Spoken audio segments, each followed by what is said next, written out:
பணியாரம் என்னது? இது நார்மல் பணியாரம் கிடையாது, ஸ்பெஷல்.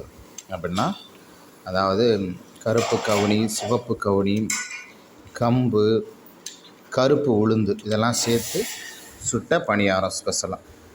ஃப்யூரான செக்கில் ஆட்டின சுத்தமான நல்லெண்ணெய் மூலமாக இந்த பணியாரத்தை ஊற்றிருக்காங்க. அப்படியே பஞ்சு பஞ்சாக இருக்காங்க.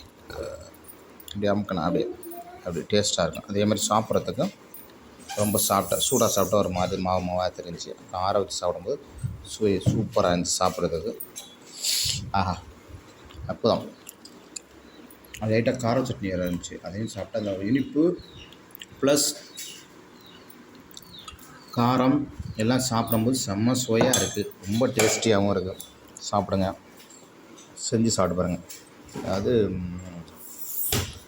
5 வகையான இதை போட்டு தான் அந்த பணியாரம் செஞ்சுருக்காங்க. கருப்பு கவுனி, சிவப்பு கவுனி, கருப்பு உளுந்து, இந்த மாதிரி 2, 3, 4, 5 ஐட்டத்தை சேர்த்து செஞ்சுருக்காங்க. நல்லாயிருக்கும், டேஸ்டியாக இருக்கும். சாப்பிட்டு பாருங்கள்.